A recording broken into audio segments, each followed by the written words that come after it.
Welcome to the Talk and Chatter experience powered by Gasoline Alley. I'm your host, Mick. Today's guest is the recipient of the Order of Australia Medal, 2 times Dakar winner, 6 times Finke winner on a motorcycle, and now the first person to win Finke in a car and on a bike. It's the King of the Desert. Welcome, Toby Price. Mate, good to have you. Good to be here. Good to have you. Good to have you, yeah. Perfect, great start. Full loss of train of thought now. That's a bloody good start. Yeah, it's beautiful. Mate, who's Toby Price? I don't know, just basically some country kid, redneck, I guess, with a mullet. That's about all I put myself down to. And someone that just likes going fast. So it's, definitely get to have some fun doing the things I do around the world. And I'm very grateful for it, but it's also at the same time a lot of work. Mate, that's one thing that you do see is the amount of work you put into it. Like, it's just a non-stop thing, hey? Yeah, it's it. It's non-stop. A lot of people don't, realise that it's half the time I'm pretty much hands-on with it and trying to keep my program going. It's basically back at my shop. It's just me, mum and dad. And, Dad does a lot of work around the shop as well. But for myself, I like to get my hands dirty and I'm the one that's making the mess. So I should be chipping in to clean up the mess as well. So it's good. It's it keeps me out of trouble, I guess, and keeps you on 2 wheels and on 4 wheels and striving for that next goal. So it's good. It's good fun. It seems like it's very important to have your mum and dad around. That must be a big part to it, eh?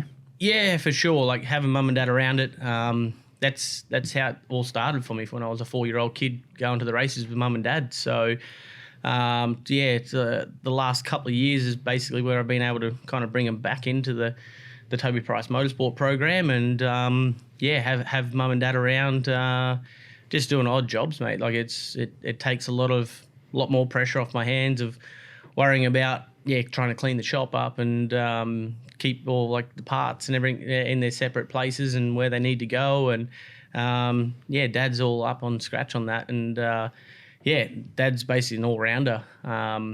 You give him a job and he'll get it done and get it all sorted. So, and that's from anything from electrical work. When we're working on the trailer, he basically outfitted the whole thing inside the trailer and put like a bit of a living area up front and tie down points and everything in it. And then, and a couple of lights didn't work on the outside. Next thing he's like an electrician. So it's pretty wild. Sometimes I wouldn't even know where to start looking for diagnosing problems, but dad's straight onto it. So it works well.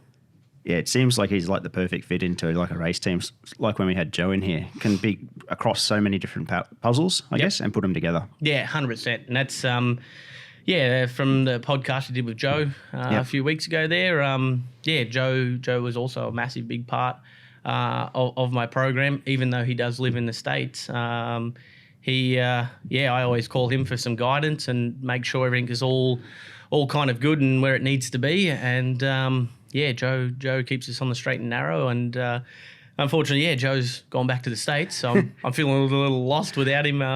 Working on this trophy truck in the shop, but mechanically minded, I'm not too bad. But just got to.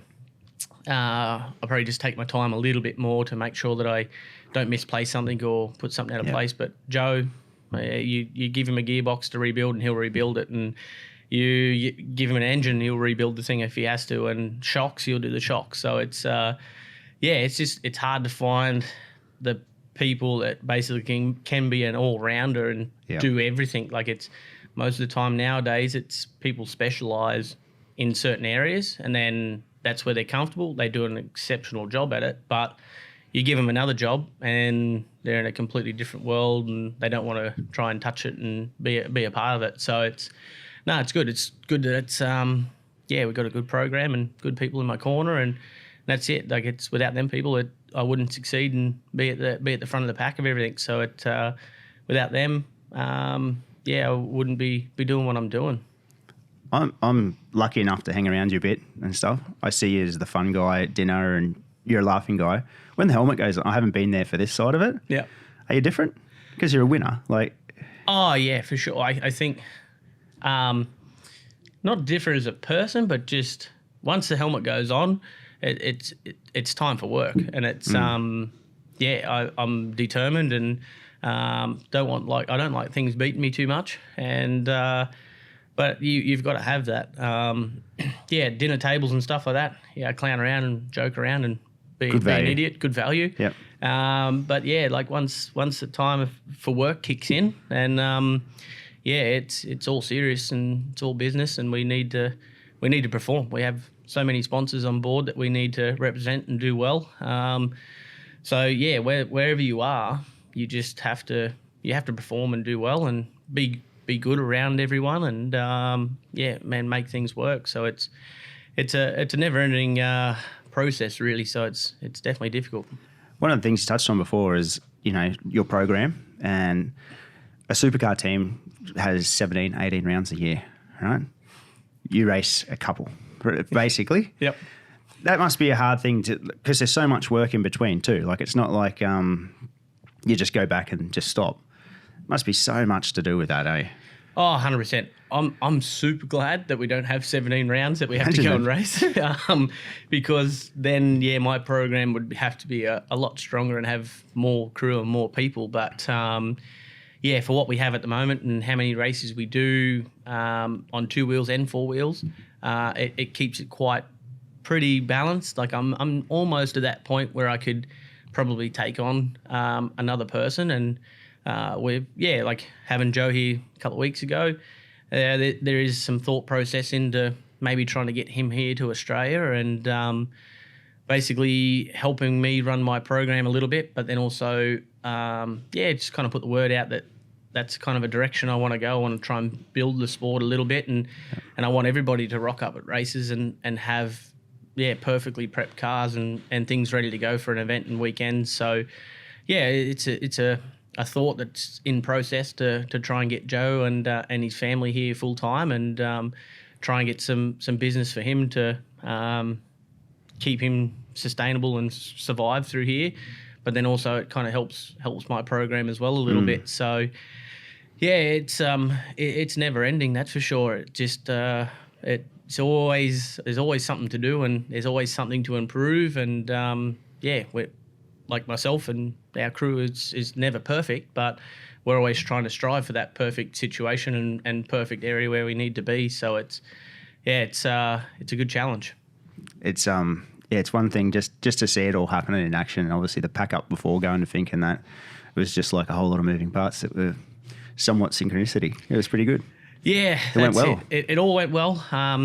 So from basically the Finke trip we had, there's probably been 2 months preparation for it, and people just think it kind of like all falls together and in place, and 2 nights before you're about to leave, you just load everything in the truck. But I had Joe over here 4 weeks, nearly 4.5 weeks prior to the event, and the guy never really had a day off. Like, he only had a Sunday off, and took him around, showed him the good old Gold Coast and those areas. But other time it was just pretty much trying to make sure the wheels and tyres are all prepped and up the pressure and ready to go, and then make sure we have the spare parts, and trying to find parts and like spots in the trailer to make sure everything's all organised and prepped and ready to go, and then make sure we have race fuel, making sure the truck and transporter itself was in tip-top shape, which on the way out didn't go to plan.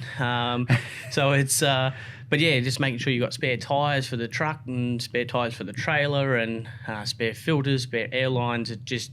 It's so many things that you have to try and like manage and put together, and like 80% of the time I'm the one that's on top of it to make sure if we need that, we go and get it. If we don't have it, let's find it. And it's just it's a big old process, but it's I don't know, I like to keep I like to keep my mind active, and I don't like too much resting, and while you're sitting around and chilling, it's you're kind of throwing away precious time to try and be prepared and ready to go. So it's it's good. Definitely can't complain.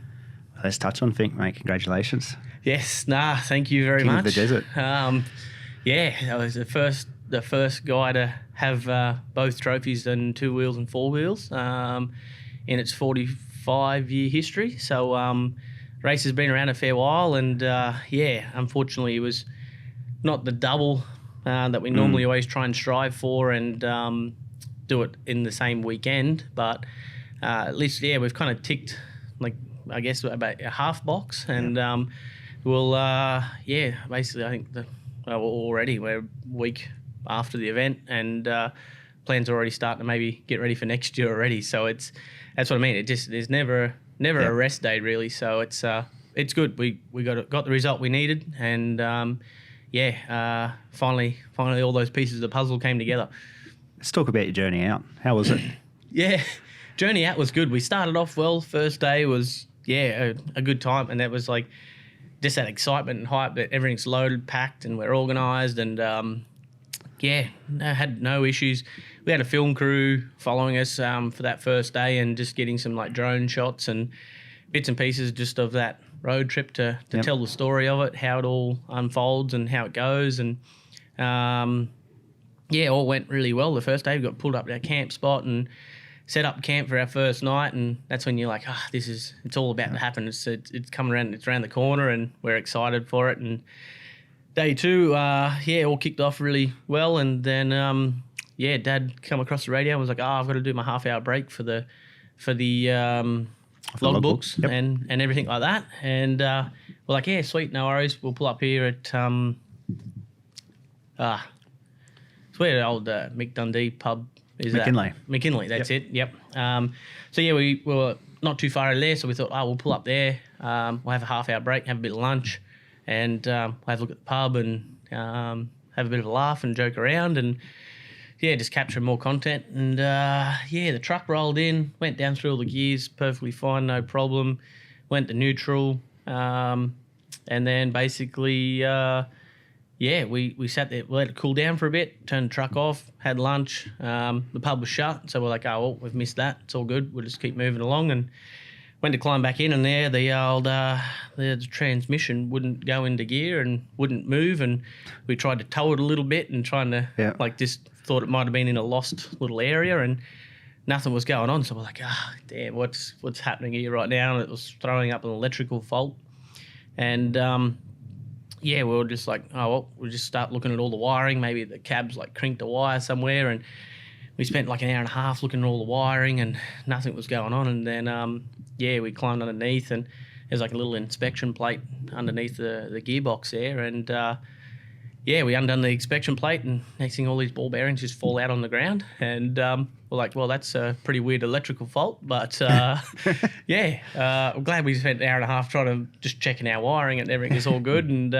it actually threw out the throw-out bearing on the gearbox, basically exploded, let go, and then it just basically wouldn't let the actuator arm engage and go into gear. So we basically just had a mission on. Like, we're in the middle of nowhere.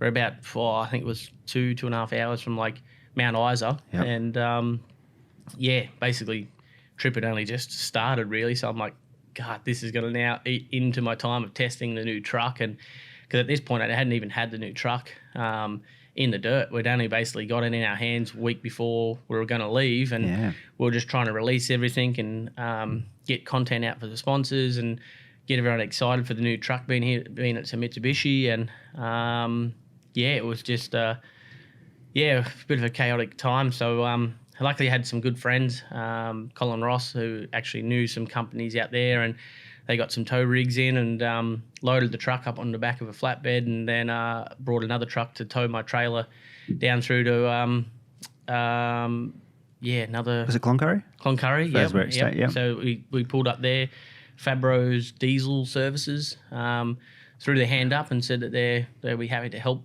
try and fix the issue and the problem. And without those boys, they worked a few days, 2-3 days on it, and wow.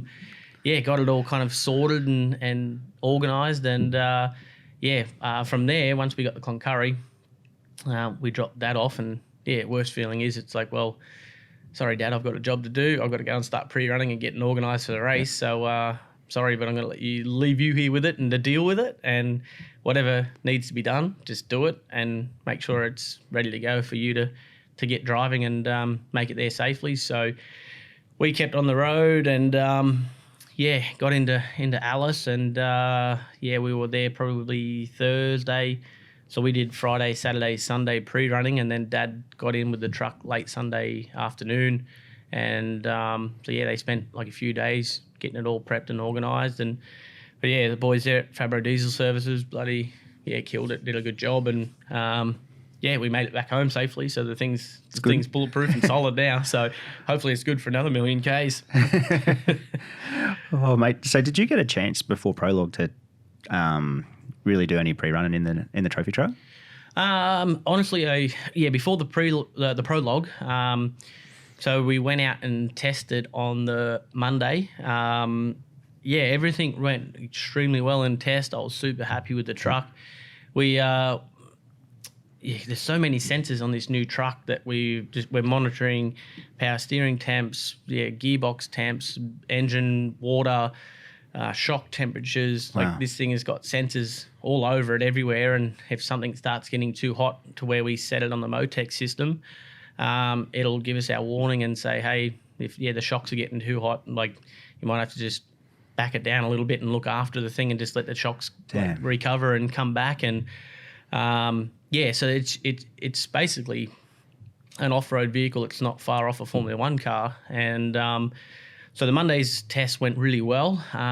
We just found we had a sensor that no one else has really put in these cars in the States, so no one really had data or any information onto where the power steering temperatures run. And power steering temp was a little bit high, and it should have worked. Tisco's built, I think they're up to around 20, 25 odd chassis with this same system, and they've never monitored it before. They've never put like coolers and stuff on them, and they've never really had power steering failures or issues. But having like Dutto and Nick from 888 there with us this year, and then also on top of that with Joe, all three of them kind of got together and was like, we just don't feel quite comfortable with how high the temperature's kind of going, and especially it was only a small little loop. The temperatures shouldn't have been climbing that high quite quickly. So, we went into Alice Hostech Solutions in Alice Springs, and they actually had like a little cooler, and they stole it off the daughter's race car, and they said that she wasn't racing the car, and you could like take the cooler and put it onto the car. So we didn't know if it was going to do anything or going to work, but 9 times out of 10, once you throw a little cooler to it, it should drop the temperatures and bring them back down. And so our plan was to only drive it on the Monday, and then we put this little cooler on, stayed in Alice for the night, went back out Tuesday morning with it, and then was sweet and perfect. Like, I'm sure it wouldn't have failed to start with, but it was just, there were so many things on the line this year that we couldn't take the risk of going, it should work, it always works before, but let's just leave it as it is and we'll go and run it, and then it fails on us, and then we would have kicked ourselves for not doing something about it. So it was it wasn't stressful, but it was just like, God, I just want to come into the event trouble free, but I've already broke a gearbox, I've already chipped my windscreen and my Triton, already sliced one tyre, so I'm like, the trip going there is going great already. So I just wanted to have a bit of a trouble-free run, but it just didn't quite plan out like that. But we got it all fixed and all sorted, and so I only got about 60 kilometres. That's it? Yeah, total, like in testing, first drive, first time being in the new Tisco Mitsubishi trophy truck, and we were like, I was confident. I knew the car. It felt good around the little test track we were on, but it was nothing like the actual Prologue track. So we had some bumps there, but we just didn't know once you start adding another 80 to 100 kilometres an hour, how the actual truck would handle and sort itself out. So, we were just kind of like a little bit in no man's land, because we were just, it was a brand new setup, and just trying to work out what's going to go down from there. And we just had to get ready for Prologue day and give her a full send and see where it put us. And so we still had a lot of work to do during the week. We're still out pre-running and everything in the Can-Am, and then by then the media and my own like media crew with Red Bull and everything like that, they started showing up. So it does, like I say, it's everyone thinks it's smooth sailing, but as media, 100% is like the most important part of like your whole team and whole crew. But it does just eat into your time of like concentrating on the job that you've got to do ahead of you. But if you don't have media to share and get out to the public and show the sponsors and everything like that, it's like half of the, well, not half, but yeah, a fair bit of the investment that comes to us to go and do this race. I chip like nearly a bit over a quarter of it into media. So it's like bringing film crews, hiring helicopters and stuff like that, just to get all these nice, cool shots. And everyone just looks at it and goes, it must be nice to have all this stuff, but it doesn't come for free. It's all paid for, and this is the things that I need to do to try and keep our sponsors on side and show the appreciation for the work that they're putting in to make my dreams come true. So it's it's not an easy road, that's for sure. But we got all our filming content done that week, and was all sweet and ready for the race day then. It's a double-edged sword, isn't it? Like the balance of time and the balance of what you can put out, I guess, that's a hard thing. Yeah, 100%. That's it. It's time management. Sometimes I'm very, very time poor. And once the Finke week starts kind of rolling in, it's like, it's so good to see all the people and the atmosphere of the event and the race. But I'm always stoked to see fans and that and come up and say g'day and get pictures. But it's just, even things like that just eats into a bit of your time of trying to prepare and get yourself sorted and organised for the race week. Because, that's I'm not expected to win, but I always come into the event and everyone's knows I should be at the front. Like, and if I'm not at the front, then people are not going to be happy. So it's not like not happy, but they're just... It's expectation. Yeah, expectations of me being, I have to be at the front. So it's like, it's a very, very fine balance point that you really need to take, but you've got to show so much time for the people. Like, people travel 2.5, 3 days just to come out and meet you for 30 seconds. It's that blows me away. People are like, I've come from the top of Queensland and I've just always wanted to meet you and stuff like that. And I'm like, damn, like 2.5, 3 days driving. I knew I'd probably a lot of other things I'd prefer to be doing, sitting in the car for 3 days just to come meet me. But no, it's cool, and that's what I appreciate that a lot from people. And so you've got to give the time back and have fun with people, and like I say, be serious, but clown around with some kids and give them high fives and stuff like that. And it's this job and this work for me has given me a great lifestyle. And you want to give hope to the young kids coming through that it's possible to do, but it's gonna take a lot of hard work. Is it surreal? Like, you've come from humble beginnings, racing bikes around and everything, but now people are coming out to watch you everywhere around the world. Is it a bit surreal? Yeah, for sure. Look, I pinch myself every time. I just go, how did it ever explode and get to where it is now? And like, it blows me away. Like, I never thought, like, being a 4-year-old kid, like, it was always like, I want to be a world champion. And that kind of didn't really start till like 7, 8 years old. Like, I was doing well on riding a motorcycle, but how many seats are available around the world that you can fill? And I grew up in a country town. It was a 1,052 people population. Like back then and that time, like, my teacher was like, it's cool that you love riding bikes, but just make sure you stick to school and do your schoolwork and get a good job, and that's what's going to get you through life and everything like that. And which it does. Like, you've got to concentrate on school. Like, there's so many times now I go, geez, I wish I kind of listened a little bit more in maths class, because now racing Dakar, I'm dealing with so many numbers and figures and trying to follow cap headings and things like this. And it's like so much stuff's getting thrown into your head. You're like, probably should have listened a little bit more. But I passed all my classes, but I didn't fail anything. But it was just, all I was kind of doing was taking in the information that I kind of wanted. But then I was looking out the window and going, I would love to build a track over there and build a big tabletop there and a big jump and clown around and have a bit of fun out there on the bike. But it's definitely surreal. Like, I just didn't think it would get to this point where it's at now. And no, it's lot of work, but like I say, it can be all taken away in the blink of an eyelid too. So it's just you just got to try and stay there as long as you can, and try and enjoy it and have fun while doing it. And then when the time's right, that's the time to hang the helmet up. What's your relationship with Finke? Mate, you must have. It's a weird thing, eh? It is 100%. Like, it's the same. We drive 3.5, nearly 4 days to get out to that one event.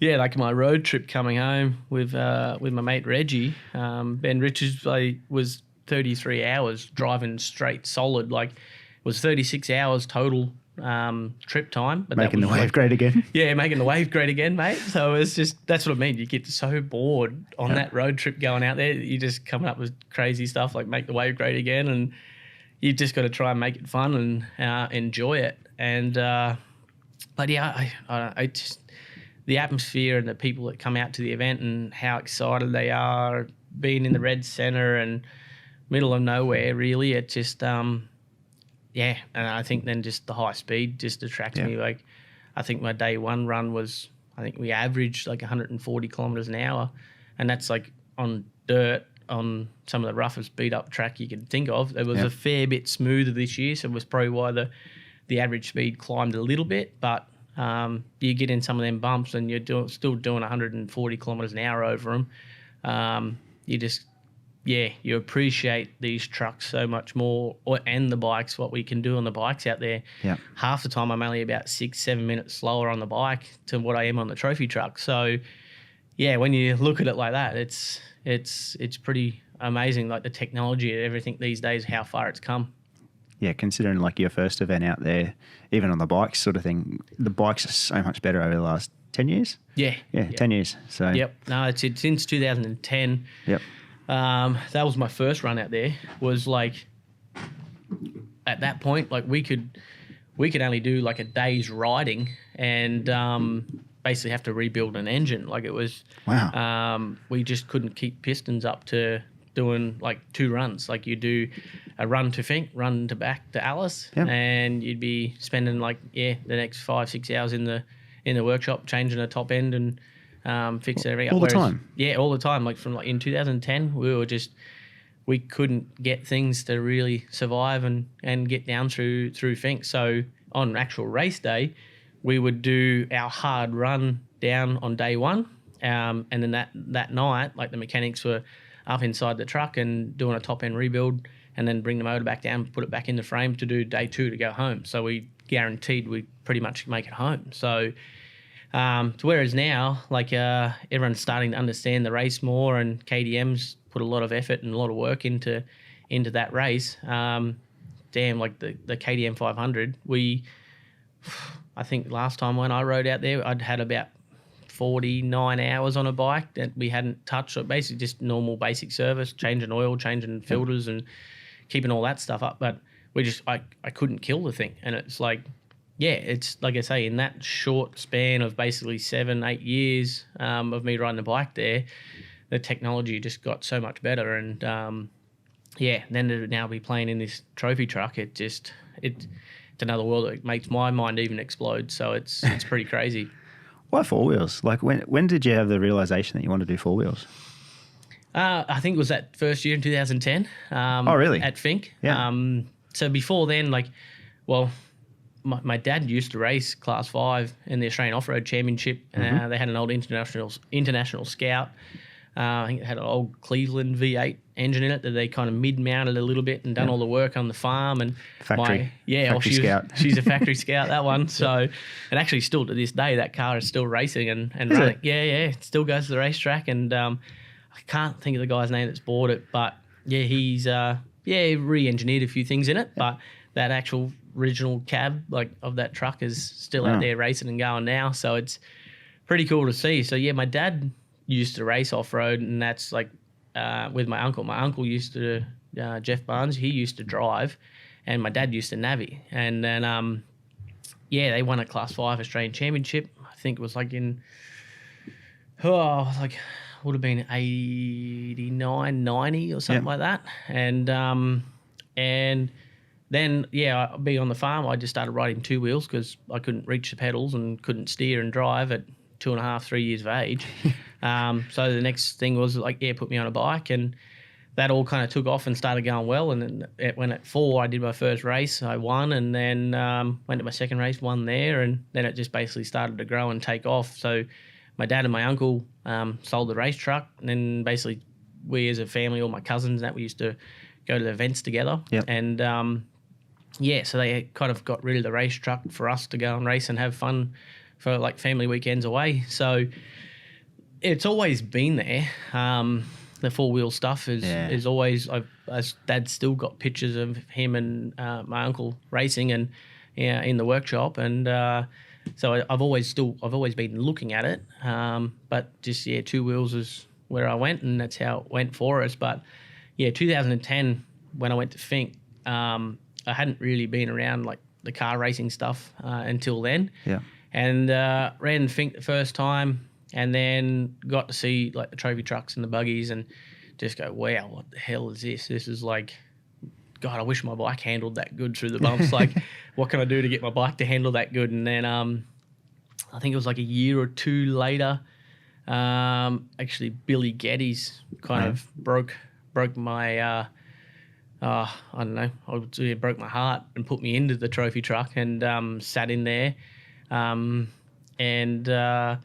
I'd had I think it was like the day before, I'd had a run with Bo Robertson, and then Billy Geddes had a run with him, and then he actually let me have a drive. And I was like, wow, this is mind-blowing. This is a different world, and they've got seatbelts, and you feel so safe in the thing, and you can still get hurt. But, I was like, wow, this is something I really want to do. Like, and then I started to think, I think maybe I could do the truck in the morning and then fly back and then get on the bike and race the bike down. And everyone's like, no, you don't have enough time. There's no time to get back and sort things out and get yourself organised. And for me, if anyone tells me no, like it's 9 times out of 10, I'm trying to work out how to do it and how to prove them wrong. So it's, that's then from there, it was like, I need to try and see if I can do Finke and both. Like it'd just be something pretty mind-blowing. It'd be a busy weekend, but I'm pretty sure I can do it and make it happen. So it's it's a cool sport, and that's like I like now from like around about 2018, 19, we've been able to do pretty well steering at four wheels, and like at the end of the day, I just love racing. I can't see myself getting away from a racetrack or hanging a helmet up and just like not completely walk away. I'm going to be involved in it till the day that I pretty much take my last breath, but to just hang the helmet up and not be in the mix of it somehow in some way, then I like being being behind the handlebars, or I like being at the driver's seat, and that's we just it's plans for the future, and hopefully I can just get myself sorted to once all these new young guys come through and start tallying me up and sorting me out and showing mate, you're the old dog, get out of the way, we're coming through. And it's like I say, it's still a long way away. We've still got like probably 5-8 years left up my sleeve for the bikes. And then then we'll just try and see if we can make that switch to four wheels, which is why I'm doing the four wheels, to kind of show potential that, hey, I can steer and whatever, but I've still got a lot to learn, but I'm willing to listen and take it all on board and see what we can do from there. But it's it should be all pretty good. Because with the off-road stuff for the bike, like it seems sort of 30 to 40 is like you've gained enough knowledge, you're strong and fit. That sort of seems like motocross 30 would be a different story, you know. Yeah. But for off-road stuff, it sort of seems different, doesn't it? Like you've got the knowledge by that time, sort of like you come into your own peak at that age, doesn't it? Yeah, 100%. Off-road stuff kind of is, you've got to be fit and strong and healthy to do well. But there's just sometimes I remember when I first went into enduro when I was 21, 22, and I attacked it like a motocross race and ended up in the bush, hitting stumps, hitting trees, and just going, what the hell's going on here? This is not working. Like, I need to reassess how to get myself around the track in one piece first, and then slowly start trying to add some speed to it. And I was able to get it to work pretty quickly. And but yeah, it is like there's times where you got to know you can push, and there's other times you know you got to probably hang it out a little bit, and then there's other times you know you got to just bring it down a couple of notches and just get through that section and then nail it on and not make any mistakes. So it's always, there's a fine line to it. And whereas like motocross racing, it's like as soon as that gate hits the dirt, it's pinned non-stop the whole time, hanging out the whole way, and hope that it kind of works and you don't miscalculate a corner or a jump or something like that. And so like Dakar and everything, it's more just being consistent and being there every day and being smooth. But we ride anywhere from like 8 to 12 hours a day in Dakar. So it's, you try and say that to a motocross guy and they're like, 35-minute moto seems like forever for us. And it's like, well, try riding 12 hours. So it's just two different mindsets, but it's, it all kind of works and goes along from there. But it's, the Finke trip for us this year all went to plan, and that's the 4-wheel stuff. I'm just hoping that it will eventually open a door to go and race some 4-wheel stuff, and hopefully until I'm like Carlos Sainz or Stefan Peter Hansel, I'll probably never have the records that they've got. Right. But those guys are probably, I think they're like late 50s. If I can still be racing by then in a car, I'll be pretty damn pumped. Tell me the Carlos thing. You went and drove rally cars with him, didn't you? No, it wasn't Carlos. It was Sebastian Loeb. That's who it was. Yeah, Sebastian Loeb. Mate, hey, what was that like? Different world. Like we went there. PH Sport guys, invited me over just to come to a test day, and actually in the Peugeot, they'd actually bought one of the ex-factory Peugeot cars. So full spec car. What they race at Dakar. Yeah. They knew I'd been driving some 4-wheel stuff and having some fun. They're like, we've got the cars basically due for its full service and stripped down, and we're going to do one more test session. So come over and we'll give you a few laps and just see what you think, and give us some bit of feedback of what you're up to. And so they had it's like WRC like rally spec cars, and then the next division under it, I can't quite remember what it was, but the thing, it was like when I showed up there, I saw it was just like a tin can and just this awesome little compact billet motor thing, and I'm like, this would be pretty cool. Like, it's not a full rally spec like WRC car, but I'll get to have a drive and be cool and see how we go. Went out and I'm like, blew me away just how quick this thing was, like how responsive. Just I was like, all right, this is another world, and did some laps and down through the track in this little test area that they'd booked out. And I thought, you know what, maybe I wouldn't mind trying to sign up and do a WRC race one day. Like, I think I'm doing all right and doing pretty good. And this is seems like a fun sport to be involved with. And next thing, Sebastian Loeb helicopters himself in. He flies and takes himself everywhere. Comes in, lands basically right next to the truck, walks inside the truck, gets dressed, and then comes out and does a little warm-up lap in the car, and comes back, and then the team would go, jump in with him, go for a lap. I'm like, sweet, no worries. I'll see how far I am off the pace. And like pace, I didn't even have anything. Like, it was just two different worlds, like massively different. And I was in there just going, nah, this is not a sport for me. This is one I will never pick up and never succeed or do well at. And if I'm going to, I need to start now, and I'll probably see you at the start line in about 20 years' time to at least have like a quarter of the knowledge of what he was doing. And that experience. So just what that guy could do with the car, wherever he wanted the car, it was there. And like after I'd went out and done the first bit of driving, and then come in and like you can look at the track, and there was just like stones and bits and pieces everywhere. And he'd done a few laps through the track, and like literally 2 wheel marks had just basically cleaned themselves, hard packed section the whole way through the track. Like, so he was just pinpoint accurate every single lap he did. He was on the exact same line, no problems, no issues. And then I was like, all right, sweet, I'm going to have another go. They let me jump in again, and I was like, all right, I need to now know the lines where he's going and everything. I'll try and nail it. Went through the first lap. I'm like, sweet, that felt a little bit quicker and stuff. Then I come back and I could just see stones just like all over the track everywhere. Like, I just brushed the thing and made it slippery as hell again. And I'm just like, okay, maybe I've got a fair bit to learn. I need to spend a lot more time in a car with him if I could ever get the chance. But yeah, not many people get the chance to jump in a car with him and get that experience. And like I say, this was like, that guy's just like God in anything. And this was like a secret test session, and nobody knew any location, nobody knew nothing and that.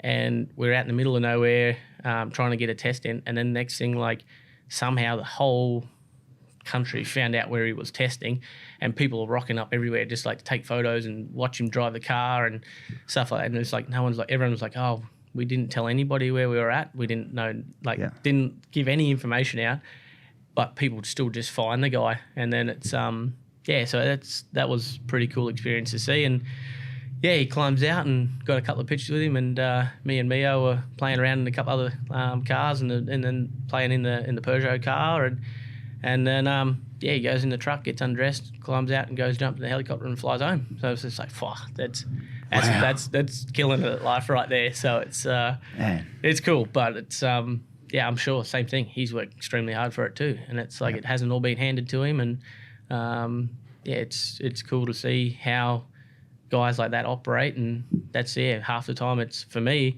the experience is cool, but I'm also sitting there trying to watch and learn how he conducts his day and how he applies himself to things, and try and listen into what he's talking about with a car. And so it's people half the time they just come in and just want to be around the person. They don't really take anything in, but I'm trying to diagnose everything, what he's up to and how, and that's how it operates with everyone. So it's just trying to better yourself and trying to make yourself stronger in every area. It's an apprenticeship, isn't it? Yeah, it's it. 100%. Life's an apprenticeship, really. Yep, 100%. And that's I feel like I've pretty much got through my apprenticeship on two wheels, and succeeded and done well. And we've still got a few blank pages that I want to fill on two wheels, but it's kind of good now. It feels like I'm back in that apprenticeship role and slowly trying to work out how four wheels operates and what we can do better, and understanding of the car and how it pushes and oversteers and this and understeer. And before 4 or 5 years ago, I wouldn't have even understood any of that. It all just went straight over the top of my head. And then having all the Motec system and that, I can barely turn a laptop and a computer on, but it's, you plug I've seen in. That. You see that firsthand. So, but now I'm plugging into my truck and letting guys and letting guys in the States control my computer and talking to the truck and downloading all the data from it and working out where everything's running at. And then I'm trying to work out watching all the graphs and stuff like that. I'm not a computer wizard at all, but it's if you want to succeed in things, you've got to have a general idea and an understanding of how everything operates. And that's I don't just sit back and let other people do all my stuff for me. I like to be involved, and I like to try and better myself. So I apply myself to try and learn all these things, and that's but at the end of the day, if you found a book in here and it was about some crazy country lifestyle story and someone their life story, and I'd probably read the first 2 pages and just zone out, and my attention span just goes straight out the window. So it's anything in motorsport, my attention span's 100%, and I'm watching and trying to learn and trying to figure out. Got to pick the right subject. Yeah, it's that's all it is, for all of us, I think. Yep, 100%. Explain your run out to Finke on the race day. The run out. Well, so actually, you had Dutto in the car?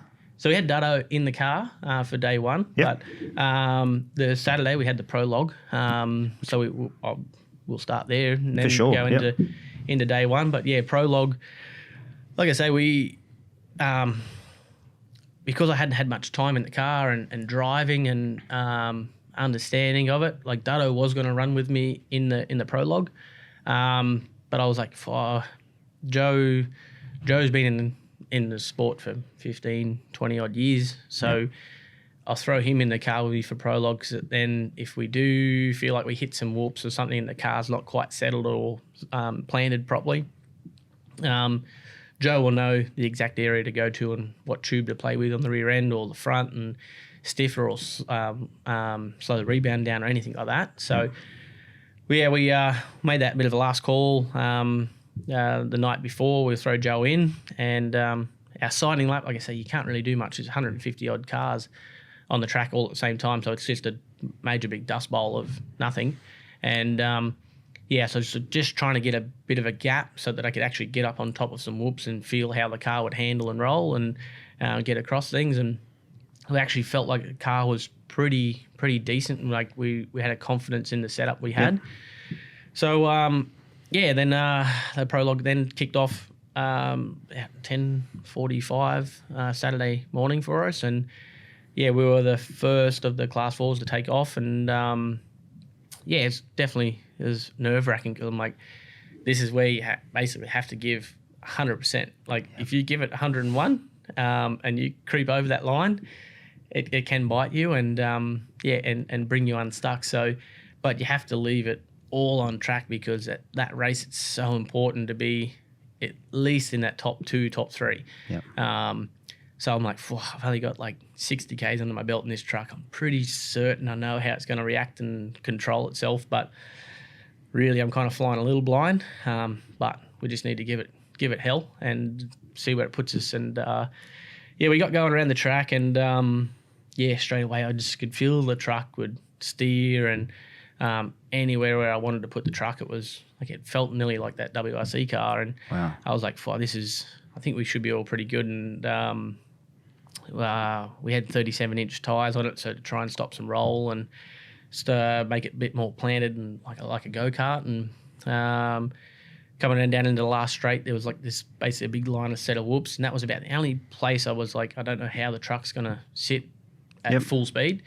But once we got on top of the whoops, and the thing just was planted and sent. So I was like, I thought we were on for a pretty good run. But like in the cab, we just still don't quite know. We can't talk to anybody. And we got back to the pit and got out. And we were able to get the fastest qualifying time and give us pole position. And that's 2 years in a row we've been able to get a trophy truck to get on the top spot. And it's more of a designed track for like buggies. To edge out the buggy guys and the rest of the field, like there's so many good drivers in there. We were really stoked. So the truck was on fire already, and then we were like, nah, just leave the truck as it is. Like it's handling so good. It's going across bumps. We just got to have a good clean run and throw Dutto in the seat and get ready to head down there. So the day one event went really well for us as well. We took off, I think it was about 7:35. It was meant to be 7:30, but they had some issues with the timing lights, so that's why there was a bit of a delay there. And basically that first couple of kilometres in that little tight motocrossy section there, I just took my time in there. I'm like, I don't want to put it on its roof right in front of everyone, and it's just a little bit of nerve. And then once we could get on the track and get moving, then I knew we were all pretty good. So because they water all that first part pretty decent, it's like slick. It's nearly like driving on ice half the time with them trucks. So they have a lot of weight to them, and they just want to push and go off. It's sort of like understeer. They'll just keep pushing across something. Really? Yeah. Just keep pushing and just won't find any grip. And doesn't matter really what car you use, whether it's a buggy or a truck. They in the wet, they're a handful. So you said something before. Sorry to interrupt you, but 37s you're running. What do they traditionally run, like a 40 or something? Yeah, so traditionally for the race day we were running a 40-inch tyre. Okay, so quite a big old tyre. It's as I would stand, it's probably about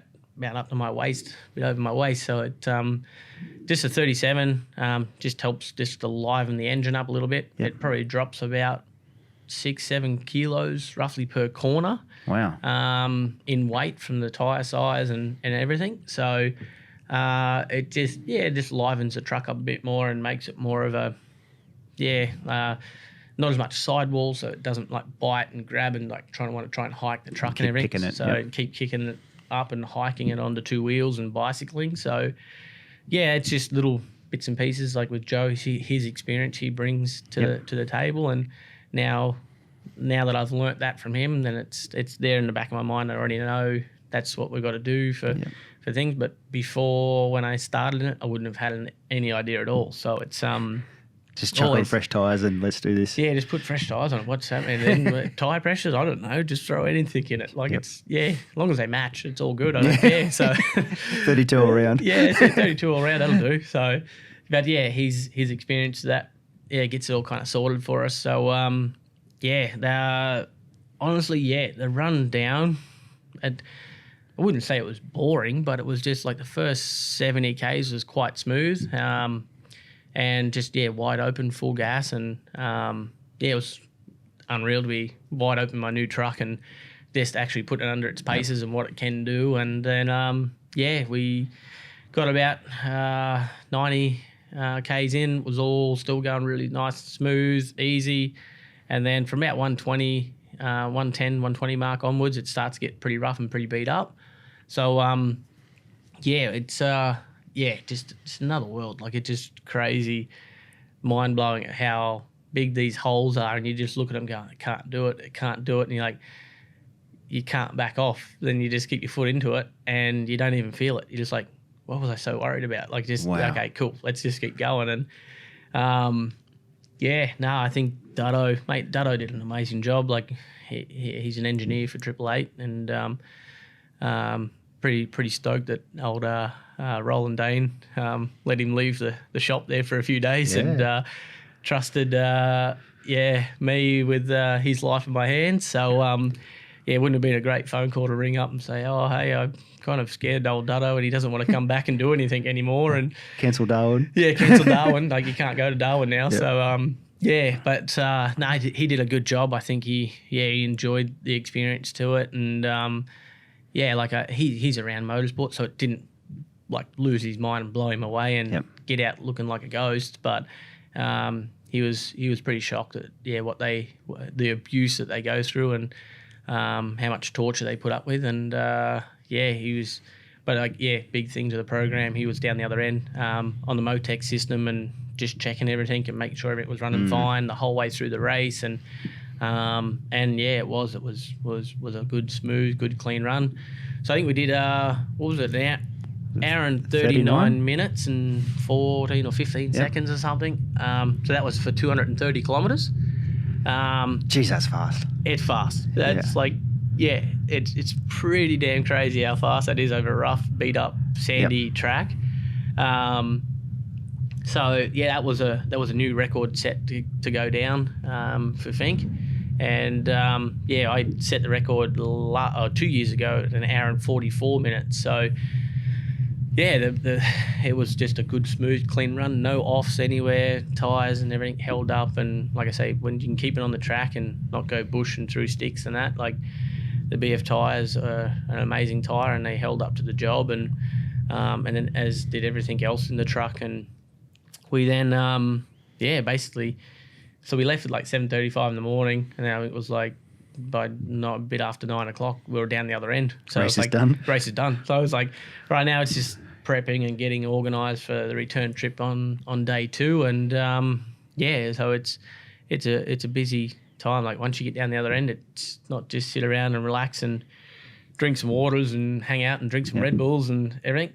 There's work to be done. And Dad had driven the truck down the night before and gone around the long way to have all the camp kind of set up. So once we did arrive, we just drove the truck straight in, parked it, and start working on it. So what's that? That's 4 hours or something? Or?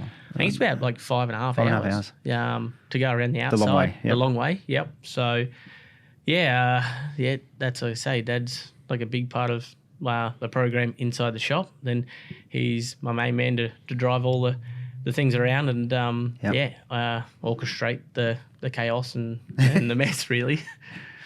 Mate, that's huge. And you borrowed obviously Nick and Dutto from 888? Yep. They must have brought a different experience to the team too. You know? Yeah, 100%. Like, it's it was good to have them a part of the team and throw Dutto in the mix and put him in the seat, but also having Nick there as well just brought a whole new element to the team. It was like to have Dutto being the engineer and then Nick being a really solid mechanic. He's worked with Formula One and everything in the past, and then to have Joe, that's 20 odd years experience full time in off road racing, those three guys combined basically just made one solid package of whatever needed to be done. If there was any issues, there was Duddo to come up with a solution and Nick and Joe to fix it. And then Duddo's in there getting his hands dirty as well to try and fix issues. But like I say, we didn't have any issues going down. So it was like Duddo was on the computer checking all the data from the Motec. Everything looked perfectly fine and sweet. And then Nick and Joe were outside basically just, doing like all the routine checks. And so 2 years ago when it all failed, let go on us, it was a ring and pinion, basically a whole rear end centre that let go on me the year before. This truck was brand new, so I didn't need to replace it, but I had a spare one in the truck. So I just didn't want that nightmare of that creeping up on me again. So we put that in overnight, put a new tail shaft in, put a new power steering pump. What else do we do? Just, some new tyres. Like I said, the tyres look brand new, like they hadn't even really been on the dirt. But we had those parts there, so let's put them on the truck and make it work. But in saying that too, like it's just because it's a brand new part doesn't mean there's not going to be no failures. Like it's there's that little fine line when you're down there. You're like, the truck around here is sweet. Everything as what's on the truck now we know is working. So we have all these brand new spare parts in the truck. If we do switch and put that in, like maybe like something that it just could have been a dodgy seal or just didn't quite match or something didn't quite line up properly or there's something. And then you're like, should I really run the risk of changing something we know that's working? But then we've got the spare parts there. Let's put them in and make it work. But then that could also fail too. So it's like, what do you do? Like it's just sometimes it's so tiring on your mind just to try and figure out the right scenario and the right package. But we made that call. We just thought, bugger it, let's just do it. And if it works, it works. We really need it to work. But if it doesn't, obviously we just haven't had our stars aligned just yet, and having some issues and some dramas to make it work. Mate, one thing I really appreciate was load up the days before load up day. You had Nick in the workshop with Joe. Yep. It was like two robots sort of talking to each other. It was really cool. Like I got a mechanical brain, and just seeing the knowledge between the two of them, that was unique. You know, that was really cool to sort of sit back and listen to. Like Joe is, wow. Yeah, it's cool. That's what I mean. That's why I'm super keen to try and get Joe over here full time. Kind of put him under like Toby Price Motorsport banner a little bit, and offer to the people here in Australia and off-road racing to, you can drop your car here and we can service it and prep it and do race preps for you. And that's like the goal in the future. I want to really stay a part of the sport, and I want to see the sport in 2 wheels and 4 wheels grow here in Australia, because at the moment we're producing some of the best races around the world. So it's like, see the Lawrence brothers and stuff like that are doing extremely well in the States. And then you've got Jack Miller that's killing it in MotoGP, Ricardo, Formula One. It's like we have talent here that people can drive and ride and do everything. And it's like, if I'm able to bring someone that's got the knowledge to get somebody to the finish line, I'm all for it. I want to see it grow, and I want to see people with sponsors up the side of their car to help them go racing and enjoy racing more. And it's just for me, I just want to see everyone at the race having a good time. So it's definitely a plan. It's in kind of process at the moment. So hopefully we can start to try and find him some work and some jobs that would get him feasible enough to come over here and start making it work for him, and have their family here and get going. But to see Nick and Joe together, it was I was trying to listen in on it, but it was just like another language, and I was just like, that's a good way to say it. It was just two robots just talking a different language to each other, and then the next thing they just kind of go around and then bam underneath and start doing stuff under the truck and trying to work, we could run this here a bit better, and or this here line looks like it could run up here, or just make this and do this. And it's just like, come on guys, the truck's brand new, I don't need to do anything to it. But they just those two boys, they never stop trying to do better, like in mechanical work. Like and then I'm not trying to. I'm just always trying to better myself in racing. So it's just two different areas. They love working on things and diagnosing problems, and just trying to exceed and succeed in racing by being a mechanical mastermind. So proper team, isn't it? Yeah, it's it. It's a proper team, and that's the thing. You've got to represent yourself well at races and bring great equipment and show people you're putting the work and the effort into to make these things come to life. Fink costs me an absolute fortune to go and do that race, but if I was in it for the money, then it's not even feasible. It's a bad investment. It's a very, very, very bad investment. It's burning holes in my pocket. My accountant, he definitely looks at me each year when Fink comes around and shakes his head. But but that's just how I am. I just like to go fast. I like to have fun, and like I say, I'll live in a tent if I have to go racing. So it's I'm not too stressed on it. You've got such a cool attitude with that, and I know we'd been away for a friend's 30th a few months ago. You don't drink much, and you obviously don't, and you're like, I'd rather spend $60 on putting fuel in a car and go racing somewhere. Yeah, all I want to do is go racing. Yeah, 100%. That's you're an athlete obviously for one side of it, but then the other side is I'd much rather put that $60 towards going to a race meeting. Yeah, 100%. That's all my mates go and party and do all these things, and there's nothing wrong, nothing against it. I don't frown upon it, but you go down to the local bottle shop. Yep. I wouldn't even know the last time I went through one of those places, but a case of beer is $60 odd or something last time I checked, and then for me that's basically a bit under half a tank of fuel for the car and a 20-litre jerry can full of fuel for the bike, and I'd rather use that $60 to go out and adventure and go flat out and have a good time. But that's just other people's mindset. That's their good time. They work all week to go and spend their $60, $100 worth of on case of beer and party all weekend and then go back to work Monday. And that's how they want to do it. And there's nothing wrong with it. But there's no bad way, is there? There's no bad way, 100%. But just for me, I just like burning fuel. So it's that's what I just go to the servo and burn some fuel. It's not a bad thing. Yeah. Monday, coming home.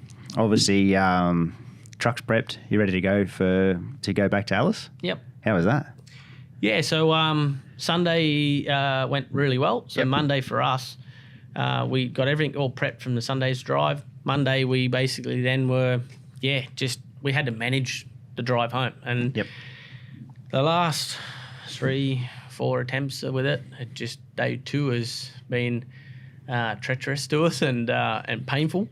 And so for the day 2's drive home, we had Joe jump in the truck. So just, sharing the seat a little bit because both the guys did extreme amounts of work, and it was cool to have Joe in the seat and a part of it. I normally have a guy from the States, Jason Duncan, that runs with us, but with all the world is the way it is at the moment, and then plus he was racing at the Baja 500 was the same weekend, so it just wouldn't match, and he was racing with Luke McMillan. We brought Joe home, but look, honestly, just from the day's one run, we downloaded all that data and we looked after the truck. I think they said my average throttle position for the whole. Look at that. Shane Van Gisbergen ringing me. Mate, doing podcasts. Leave me alone. I'll talk to you later. The run down, basically, I only ran at 68% throttle position the whole way down. Wow. So the truck's still got so much more left in it. And we're like, sweet, I've babied the thing down. Got a bit over a 2-minute lead. Let's just drive the thing home and we'll just keep running at about that pace. Everything feels really good. So we started off really well, just, cruising through. All the temps are running really fine. So Joe's like, if we're kind of smooth and flat, just look after the truck, and where it gets a bit beaten rough, try and make sure you stay on top of things and keep keep an ear out for any noises and stuff. And everything was going extremely well until we got about the 108 kilometre mark. Driving along, and then the Motec system in the truck basically just went bang, like hot water, like water temperatures going through the roof. Which is straight away. Just instant, straight away. Went from basically running at 93, 94 degrees to then basically 130. And it was just like straight spike, straight climb. And I'm just like, what the hell? And I'm like, nah, must be just faulty sensor. Clear it. It's all good. And cleared it. And then about 30 seconds later, I was like, it didn't come on. I'm like, sweet, yeah, so it's all good. We're good. Bam, lights come back on. I'm like, oh, no. I'm like, what have I done at this place? Oh, no. Like, I love coming to Finke, but what have I done here that's just, like, it just hates me at the moment for four wheels. So I'm like, man, this is not good. And then so we backed it off, and when we backed off, it started to come back down in temp, and we're like, all right, sweet. And Joe's like, what do you want to do? I'm like, well, I don't know. I've got no idea. I was like, how's everything else running? And he's like, yeah, everything else is fine. Like, oil temp's good, and everything else, like, it's running perfect. Like he said, it must be like a faulty sensor or something. I'm like, well, I'm thinking the same thing. So I'm like, oh, well, we'll keep cruising along, keep playing along, we'll see what it does. And bam, lights come on again. I'm like, this is not good. Right. So clear it. And then Joe was then like going, well, like, we probably should stop, and like, I'll check the radiator, and I'll pour some water in it, because we got bottles of water and stuff in the truck with us and everything. And we had a little bottle in the back of the truck that we could put into the radiators. And I was like, I said, look, honestly, we haven't even been pushing, like, we haven't even been going hard the first half of the race. So I'm sure that 2-minute gap, we're probably down to a minute. I said, a minute's not long enough to be trying to top up a radiator, like on the side of the track stopped. I said, and we can't give up the position. Like, at the moment, the dust is our friend. So I'm like, we need to just kind of creep along a little bit and just keep ourselves going. And and then as we started getting closer to Finke, I just seen the dirt colour just starting to change, and I'm like, what the hell? Like, and then actually overnight it had rained in Alice Springs side. So I'm like, God damn it. This, like, why? This is my only friend right now that I've got, is this dirt and dust. Why is this just out to just kill me at the moment? Like, what? I'm like, and then I'm looking in the mirror, and it's like clear as a whistle. I'm just like, God, why? I said, dude, we're in some trouble. He's like, yeah, well, we need to stop and put water in it. I'm like, well, I said, we don't have enough time. Like, and he's like, well, and meanwhile, he's clear. He's like clearing it. The center. I'm like, dude, this is not, and I'm like, at that point, we're about probably 70 Ks out from the finish line.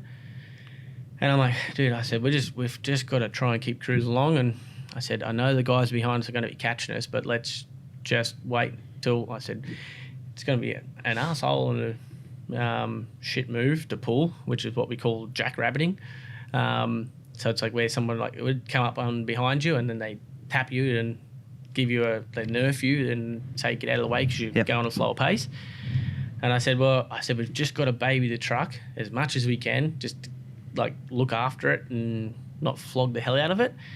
And I said, and then once we see them, I said, it's got to be all back on. And I said, I'm willing to cook a motor to get to the finish line. I do not care. I said, I cannot sit like on the sideline and just go, I wonder what if. I'd rather be sitting on the sideline and knowing that I can't do any more. Yep. So it's like I say, it's a big risk to kind of take. Can you say what a motor's worth? Oh, yeah, 100%. I can tell. It's about a $95,000 motor. So that's what I mean. Like, my accountant, I hope he doesn't listen to this, because if I say to him I don't care about cooking a $95,000 motor, he's probably going to really, really hate me right now. But and that's what it was like. It come to. I'm like, there's $95,000 sitting there right in front of me, and I'm about to just fry the hell out of it. But I want to win this race. I don't care what it takes. I want to get to that finish line, and then look in the mirrors. Next thing, all of a sudden, 2 little lights start poking their way through it. I'm like, he's getting close. And then Joe's like, yep, he's getting close. I'm like, well, and at that point, I think we were about 60 kilometres out. And I'm like, man, I was just hoping I could get to about the 40 kilometre mark before he'd actually like catch on to the back of me. So I'm like, 60 Ks, I'm asking a bit much of this thing. Like, this is gonna fail. So I'm like, oh well. I said, sweet Joe. I said, hang on, mate, we're going for it now. Like I said, we can't mess around. So what sort of speeds would you be doing to conserve? Like what would you still 100 and something, obviously? Yeah, we're about 130, 140, which was like conserving. Yep. But yeah, the top speed in that thing, I hit just shy of 200 kilometres an hour. So yeah, like from that point on, 60 Ks mark on, I just gave her a full old send and hoping for the best. And it was super strange. Like when I stood back on the throttle and got going, I think for the last 60 Ks, I only saw the light come on probably 4 times, which it's quite bright. Like I can see it no matter what. Yep. But I'm sure it only came on like 4 times in that last 60 kilometres. So it was like super weird that when we first got the issue, it was like overheating when we were pushing it. Yep. And then we had to conserve it and look after it. And then once we stood back on it, then the truck seemed to do better when we were standing back on it again. To then, if I came into a few turns where I had to kind of shut off and back off, the only time I lifted on the throttle, then the light would come on, and then we'd clear it, foot back into it, for another 5 Ks, no light, lift, bam, lights on. Wow. I'm like, what the hell is this thing doing? Like I'm confused as anything to it right now. And yeah, then the biggest fear was it was basically the last lot of gates to come back into that Prologue stadium track section. I'm just like, I am this close to the finish line. I can virtually nearly see it in the distance. I'm like, I've pushed this thing pretty damn hard now. And if it just stops and comes to a rolling, stopping motion about 300 metres short of that finish line, I'm going to be so damn fuming. But yeah, we came into that finish line. I just tried to carry enough, little bit of momentum and keep the thing going and get through. And yeah, then to come onto that main last straight, we got it up to probably about 120k mark. And I'm like, if the engine throws something out the side now, I've got enough rolling pace to at least roll across the line. I had enough distance over Josh Howes that was in second. And yeah, so like I say, it was a bad move that I pulled, because normally half the time in that racing, if somebody does catch, that's kind of like a thing to kind of pull over, and they're doing a faster pace than you. But I had a reasoning to why I was not going so fast. So I knew once I stood back on it, like I can pull the gap again and go. So I was just trying to look after everything as much as I could, and then and throttle back into it when we had to. And yeah, it worked. So crazy at how the whole experience came together like that. And still, day 2 has not been so kind to us, but we got what we went there to do, and come out the other end all in one piece. So it was all our crew had a good time, and so now it's just onto the diagnosing what's going on with the engine and go from there. Man, what a massive... That's huge, eh? Yeah, but look, at the end of it too, like it's racing and it's how it rolls sometimes, but it's going to be kind of cool. Like that's been like I think the closest finish that they've had in Finke over the last few years at least. So I guess people on the side of the track would have been pumped and excited, because it'd be like, oh, Josh is catching Toby, blah, blah, blah. And it would have been like a full hype. Everyone's trying to check and see. And half the time you're down in the track from about 30 kilometre mark onwards, there's really no service. So anyone said like 60 kilometres, they've seen me go through, Josh come through pretty close. They're going, oh, what has happened at the finish? Like they're trying to find things out. So it would have created a good big bit of hype, and everyone not knowing what was going on. So then plus the helicopter footage that we had our own media group, they would have been filming it. So I'm sure there would be a nice little wide pan of 2 cars quite close together, and then next thing all of a sudden I'd off and go again. So it would have been, it's definitely cool for what we done, but it's not cool for what I done. But it's just I had to baby the thing and look after it and try and make it work, because this year was now or never. Like it was, it's hard every year.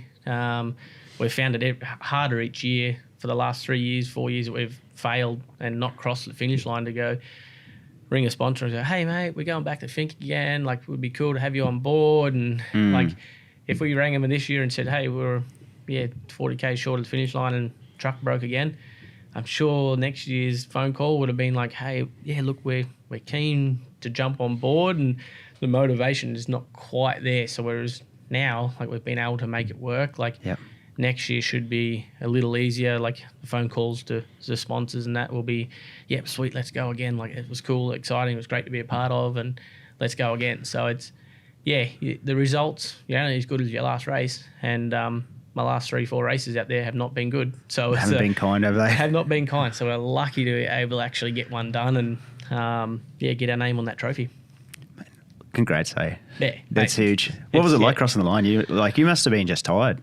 Yeah. Just from all that stuff. That's, it's that last tiring. 100 kilometres was just like the most tiring, draining part of my mind that you could have. And it was basically the same as like the issue I had at Dakar with my tyre and putting zip ties around my tyre. It's just mentally draining. Like you're constantly you're trying to process what's in front of you, but then you're also trying to mechanical sympathy and trying to survive and trying to get through, and what can I do like to help the situation.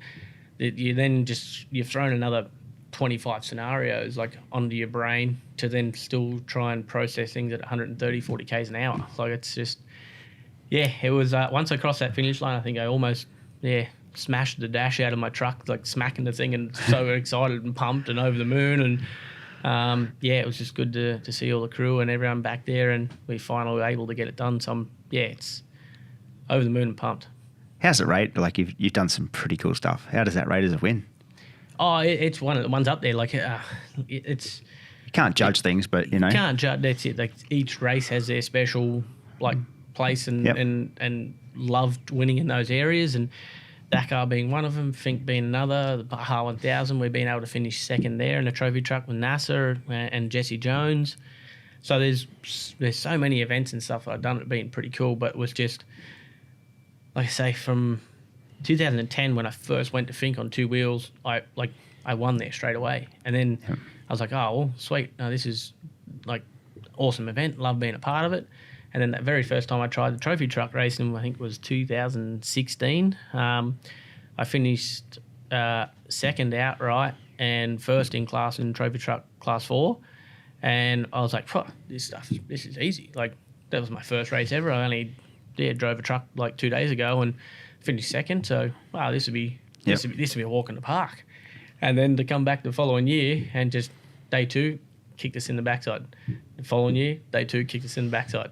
The following year, day 2 kicked us in. And it's just like, I think that's been good for me because, like, not being smart or like up myself about anything. It was like my first win at Finke was on the first go and straight away, and it was just like then it was just like a natural thing. It was just like it was never given to me, but it was instant. And I think as much money as it's costing me to do the trophy truck thing, I think if it would have been like the same thing, a win straight away, it would have been like it's nothing. It's all good. It's done and dusted. But it's just from the first year, I was like, oh, I think I can do this. Like, it's cool. Like, it gave me that little bit of hope. And then it was like next year, bam. Like, you're just going to cut you down, start at your ankles. And then second year, like, we're going to cut you off at the knees. And then it was like following year, we'll cut you at the waist. And it's just like, this is chipping into me hard. But every year we went back, it was just like, it's a vicious thing because you throw more at it. You're like, if I throw more at it, it'll work. And it doesn't. Like, it don't matter how much you throw at it. You could have multi-millions of dollars worth of budget and it don't guarantee you success one little bit. Like, it does not matter how much. It's like having the right team and the crew and people around you to make it work is the biggest key to it all. Money definitely does help, but on top of that, if you're getting money from sponsors, they're expecting things as well, and they're expecting media and a good coverage for them and their logos and brands. So there's a lot involved with it, and it's it was trimming me down, mate. It was getting to my neck. If it didn't work this year, it was cutting me off at the head. Yeah. And then if it was one more attempt, I think my head's in the garbage bin, and there's no tree left to cut. There ain't nothing left to cut down. So it's it was good to finally get it to work. And like I say, it's just people that have been backing me in the 4-wheel like progress. Yep. It's just good to finally give back to them and say, hey, it is possible to do, but just sorry it took a little while, but that's motorsport racing, and unfortunately it does happen, and it can happen quite a lot. So no, it's good to be back home in Gold Coast though, and now just getting ready for getting back on the 2 wheels and just sign a new 2-year contract, 2-year extension, and with an option of 3rd. So it's that week leading up to Fink. It's a 2-year extension. Got to ride my bike for the first time. Got to drive my trophy truck for the first time. Then won Fink. It was that week. I probably won't forget for a little while. That was been a good solid week. I said to you on Monday night, that first photo of you riding your bike, like it's just nuts. Like you haven't ridden for months. You've had a significant shoulder injury. Yeah, it's still kind of not amazing and great, but I don't know. I only know one speed. I only want to go flat out and fast. And if the thing can't twist anymore, that's where I'm happy. Yeah. So it's like you need a bigger throttle tube. Yeah, you need a bigger throttle. If we can get a longer throttle cable and tube, and we'll be pretty happy. But it was good. It was everyone was like social media wise, they were stoked and pumped to see me back on 2 wheels, and trust me, I was chomping at the bit. I've been chomping at the bit for the last probably 3 months. This is just it's taken quite a while, and like I say, it still is not perfect. Like to even just try and pick up like a litre bottle of water and hold it in front of me, like I'm able to do it. Yep. But like if you gave me like a 6-7 kilo weight to hold in front of me, like it's gone. I've got Buckley's and no chance. So I'm working on that flat out, trying to get my strength back, and to be on that bike that first time, it was a feeling like Noah. It was just like little jittery and excited, and didn't know what to say really. So it was, but everyone was like, 6 months you've been off a bike, and already like we can't even process the trees and stuff going past you in full gas and wide open, and doing it on a rally bike out at Fink. It was pretty exciting to have that thing out there, and I thought that'll be a good time to do it. Good time to do it. Yep. Welcome me back into it, and then like I say, I took off that first little bit, and it's like it feels all right, feels pretty good, but just like under the braking, and some like bigger bumps and that, like it just does throw some bit of pain into the shoulder. Yep. But we're able to string about 100 k's in that day, and on the bike, and had a rad old time. That's so cool. Can we talk about Dakar this year? Yeah. Why not? Yeah, tell me about that. Where do we start with that? Jeez. Oh, yeah. Fast. Incredibly fast. Super fast. Dakar, the speed seemed to be just crazy, hey? Yeah. It's crazy. Like, we're trying to take speed out of it, aren't they? Trying to take speed out of it, but then it's just like they throw us onto courses, and it's just you're on a road for 10, 15 Ks and just wide open full gas, and it's like, well, so it's hard to kind of know the direction of what they're doing and where they're going. It's a bit confusing, to be honest, isn't it? Yeah, it's really confusing, and then they're going, like, we want the race to be safe, but we're only going to give you 6 tyres for the race. And it's like, well, like, tyres is our main point of contact to the ground. Like, that's all we got for grip. Like, and you've only given us half of what we use. Like, I can understand their reasoning to it, because if they go, well, if you've only got 6 tyres, you're not going to go as fast. But for the first 9 days, like we were pretty much pinned the whole time, like in the first 9 days. So day 9, being the day I crashed, definitely hurt. Well, I don't remember it, so it didn't hurt that much, but it hurts now. Thinking that, we were in a pretty good position, good spot, and a place we needed to be. But the tyre, nothing to do with the quality of the tyre or from Michelin themselves. We've just had a bit of a rocky stage, and we've clipped something in a little bank or something like that. I remember one right-hand turn that basically I felt like a hard, like bit of a thud. Didn't really think anything of it. And then we got to the fuel stop and had a big big slice in the tire. And so at the fuel stops, we weren't able to like try and assist or do anything with the. You're not allowed to work on the motorcycle and not allowed to touch it. So. Is that something that's different from the past? Yep. Yeah. Before you're able to do whatever you wanted at fuel stops. So if you broke a clutch lever or you broke a front brake lever, bent a rear brake pedal, lost a gear change lever, if you've got a spare, you're able to put it on in those fuel stops. But this year you weren't allowed to do anything in there. So it's just refuel only, drink, food, chill. So so I basically had to do 120 kilometres on the tyre that day in the afternoon. And then, worst part was then it was marathon stage, so I couldn't get a new tyre. Had to be that tyre. The new rule was we're not allowed to switch tyres between other competitors and that anymore. Yep. So all the tyres are marked and stamped with like my name, my code. So if we change a tyre, it's like a half-hour penalty. Wow. So, I honestly thought after that stage 8 that basically or stage 7, and then had to do stage 8 on that tyre. I thought stage 8, I'm out. I'm going home because it's that tyre's not going to last. And so I tried to do whatever.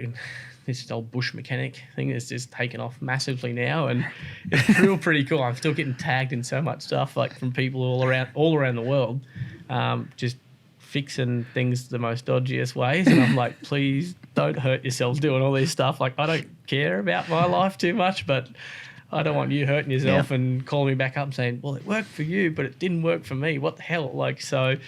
But it's cool. It's cool. Everyone's still to this day still posting stuff and tagging me in things. So it's Did you funny. think that would blow up that much? No, not at all. I just didn't. It's just you want to get by. Yeah, I just wanted to get by. I just wanted to get through the day and hopefully survive.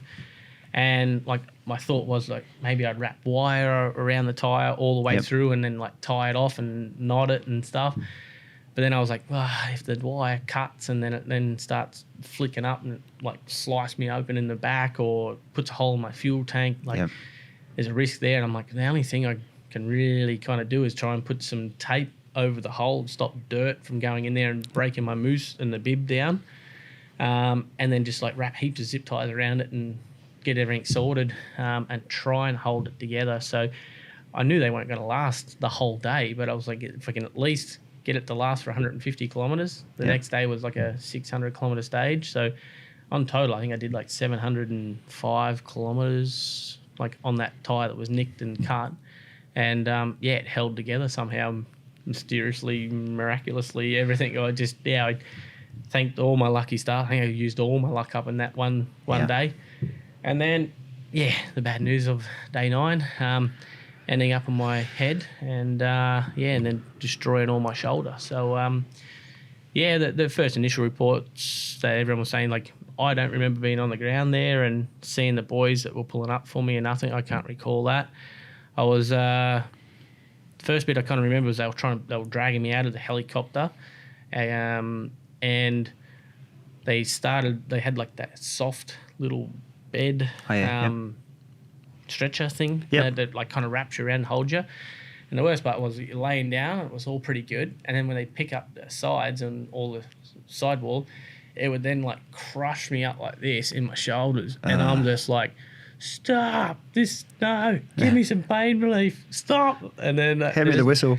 I'm like, give me the whistle, give me something. And then just like losing my mind, like, because it was just like crushing. I could feel everything in my shoulder crunching, and I'm like, God damn. Like, and they just kept going, just kept lifting me up, and I'm just in there good screaming, like losing my mind at them. I felt bad because I was like, just not getting any pain relief and nothing to kind of settle me. But I felt bad. I was losing my mind at them so much, but I was just like, this is not fun, guys. This is not like an enjoyable experience I'm having right now. That wasn't a helicopter ride that I wanted and a joy flight. So, we then got into the hospital there and got all kind of calmed down and settled. And then actually it was Luciano got there beside me in the bed. I think he crashed the same day as well. And then he comes in, and I'm like, there was all like curtains around us and around me, and then I could hear this voice, and it sounded like Luciano. And I'm like, shit, it's strange. I'm like, Luciano, is that you? Luciano. And then he's like, yeah, it's me. What? Who's that? I said, it's Toby. What are you doing in here? I said, well, same thing you're probably doing, mate. We're done. We're out. Like, he goes, they're not giving me nothing. I'm freaking in pain to help. Like, this is hell. This is torture. I'm like, dude, trust me. Tell me about it. I said, I'm only just starting to settle down now. I said, you've got about another 15, 20 minutes before you settle down. So, yeah. And then after that, like, they came in and gave us some pain relief and got all sorted. But then, I had 4 or 5 days. Basically, the day of the rally finishing was I had a flight to get out of Saudi Arabia, and flew to Dubai, and then direct straight on a flight from there back to Brisbane here. And worst part was, like, I had to quarantine for the 14 days with a broken shoulder at the PEA hospital in Brisbane, Princess Alexandra Hospital. So, look, definitely better than being at a hotel, like on my own, no pain relief and stuff. So I had people there that if I was in pain, I could get something to just try and calm it. But I had to stay there for 14 days, like the quarantining, and with a broken shoulder. And then it was like 2 days after my doctor, he was up in Darwin doing some surgeries, and then 2 days after I got out, then he was back home. So then I went straight in for surgery then. And everything was pretty messed up, and wasn't an easy job, and wasn't an easy fix. And did the first surgery, and my collarbone was quite weak. My AC joint was all busted up and torn to shreds, and all the ligaments in my shoulder were gone. So they put a plate over the top of my collarbone because it was really weak. If we put the ligaments in place and over the collarbone, it would just snap the collarbone straight away. So they like kind of bit down in here pretty tight where it was quite strong, just to give it the strength. Refixed all my AC joint and got that all kind of cleaned up and back into place. And then, while I was at it, 2 weeks later, I went back in and had both my carpal tunnels operated on at the same time. Yeah. And just because, the last probably 2 years, I've just had real numb, like tinglingness in my fingers. While you're riding? While I'm riding, even just wake up in the morning, can't feel my hands and stuff like that. So it's good to have that all kind of fixed and dialed back in again now. And then at that point too, it wasn't an infection, but I just had this like fluid build up in my shoulder. It was like starting to like bubble a little bit, and then actually burst, and then it was just leaking fluid. Well, it wasn't blood, it wasn't nothing like pus, greeny, whatever it was, but nothing serious. They then re-nicked that back open when they did my carpal tunnels, and they just gave it a bit of a flush out to clean out, and then stitched it all back up. And then 2 weeks later, I went to bed Wednesday night and woke up Thursday morning, and basically my shoulder was back down here and collarbone's up like this, and I'm like, damn, that doesn't look right, doesn't feel right. But it was strange. It wasn't even hurting. I didn't feel it like through the night, didn't wake up from it. I just woke up and then went to have a shower and looked in the mirror and was like, shoulder shouldn't look like that. That's how it was before. So I sent some pictures to my doctor and Steve Andrews in at Brisbane Private, and he's like, it doesn't look that great. I'll come in and I'll tell you some x-rays and some bits and pieces and have a look, and confirmed that it all basically fell apart. And I'm like, dude, I was only like sleeping at night, and I had like a sling thing on and in my bed and everything. So like I had to sleep in a sling for like 8 weeks or something. Yeah. And he's like, well, there's only two things that could have happened. That plate, he said, I've never put a plate in on top of someone's collarbone with those ligaments. He said that's either cut it or you've got yourself into a really shitty position, and it's pulled the ligament off the end of the collarbone, and then just basically it's still attached, but it's just really loose and just floating in there now. So went back in. He's like, that was Thursday afternoon I seen him, and then he's like, oh, well, I'll see you at 6 o'clock in the morning. I'll throw you back in again. So I'm going in for a third surgery. And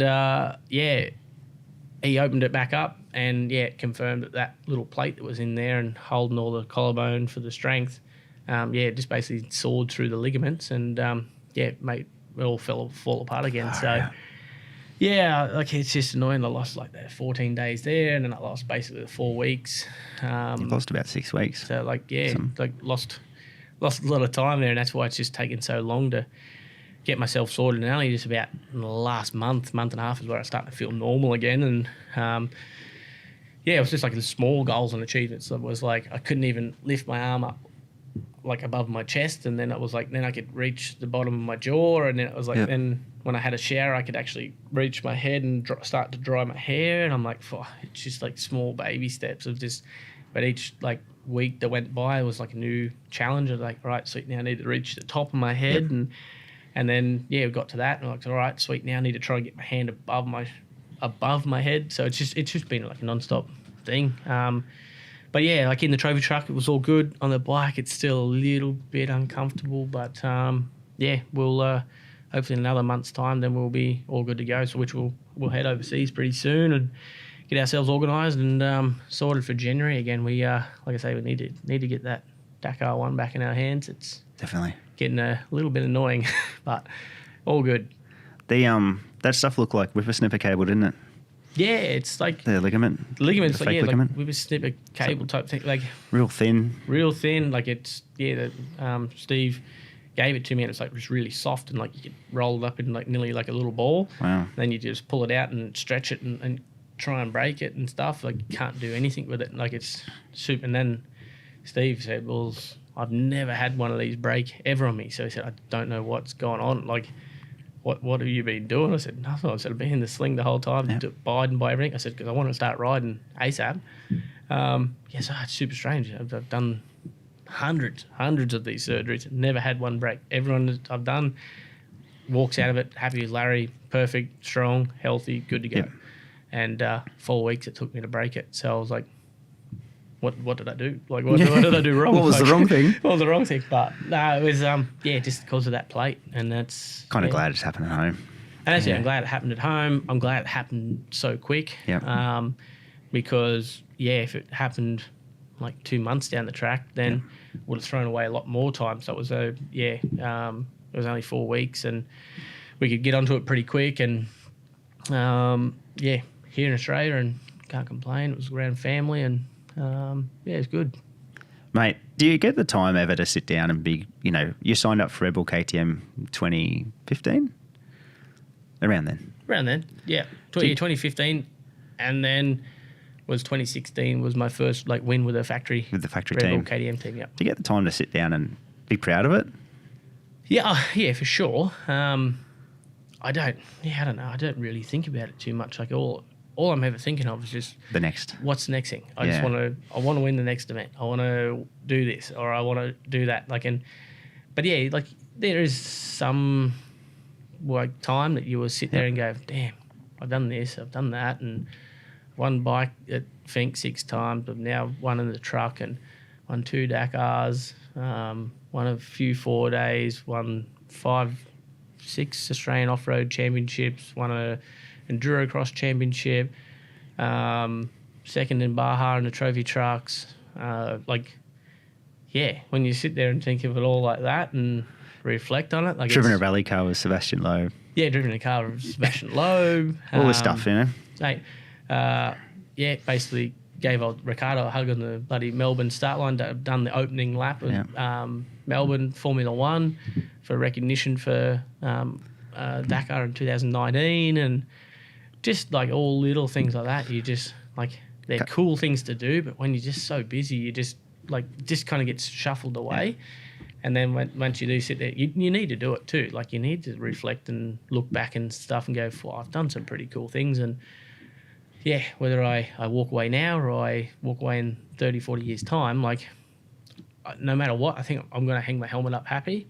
And know each and every time I got onto a bike, into a car, was in a public place, I gave 100% and gave time to people, gave 100% on the bike, 100% in driving cars. It's like, it's just cool. Like I'm nowhere near the level like Travis Pastrana, but it's cool I've got the same initials. I'll claim that. But just for what that guy's done, like it's just cool to see that. Like I'm able to kind of adapt to things like how he does, and but it's just like can't take it all for granted, and can be all taken away pretty quickly. But we can walk away pretty damn stoked and happy.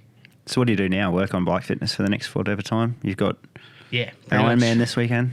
Yeah, I'm going to go ahead at Transmoto at Kubi Dam. Yeah.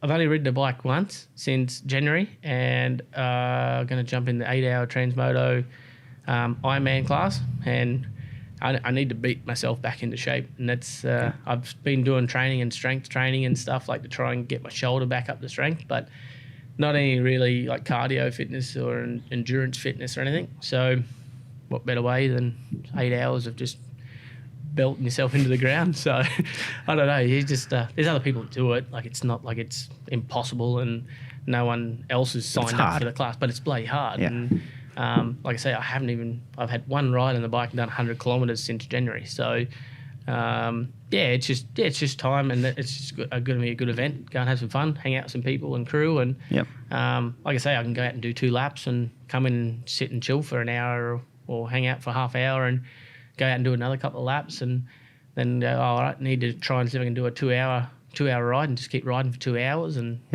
work our way through. So it's just it's going to be good to be back on a bike, and as I say, just got to start getting January is my next main big goal now with Dakar again, and we'll hopefully head back overseas pretty soon and start just doing all the training and testing and riding and road books and trying to get that all dialed in. Now, Baja, obviously Finks, Dakars, you've done some different stuff.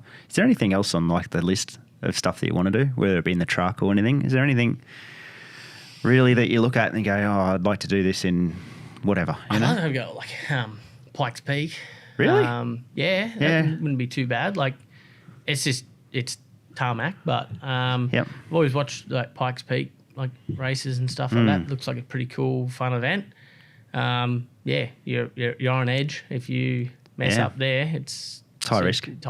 So I've always watched that event. I'd love to drive a Formula 1 car, but I think my size, they're going to have to reconstruct the whole body of the Formula 1 car for me to fit in. But you never know. Like it would be cool to do some stuff like that. But I don't know, whatever.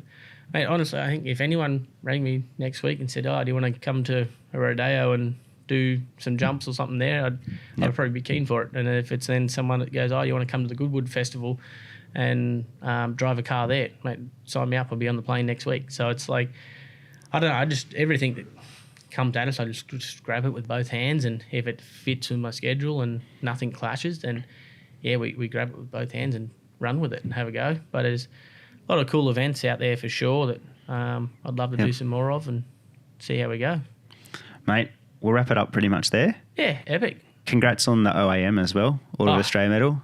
It's a bit of a weird one with that. I didn't even know what it was to start with. Like, I got some letter, I got an email for the OAM, and I was like, this got to be spam. This got to be junk mail, so I deleted it and see you later. And they actually didn't hear from me or nothing, and so they were a little bit concerned. They got in touch with my management group, and then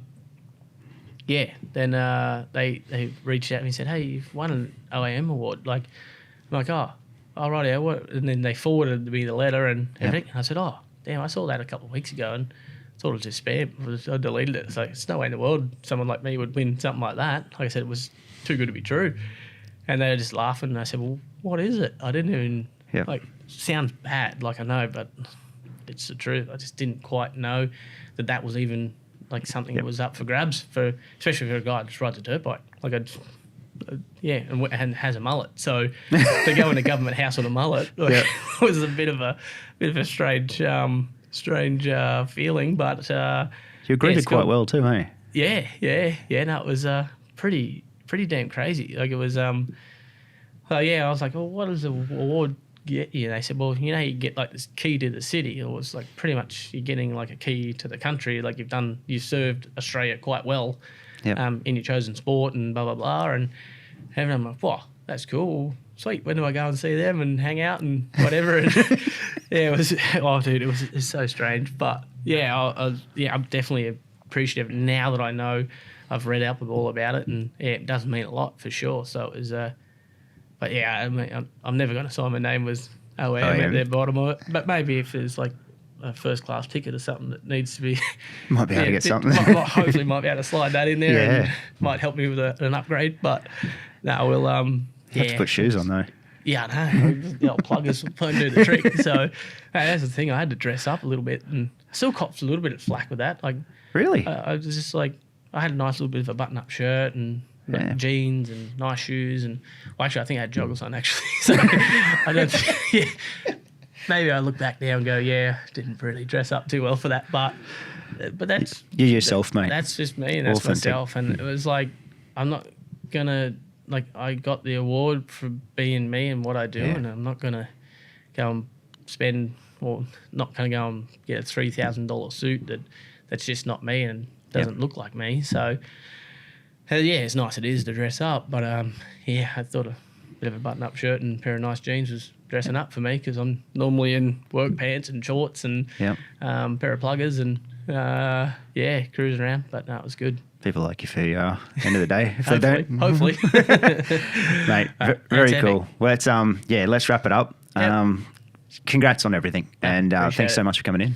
No problem at all. Thanks for having us, and thanks for having you and as well. We'll finish off there as well. Awesome, mate. It's epic. Cheers. Thanks.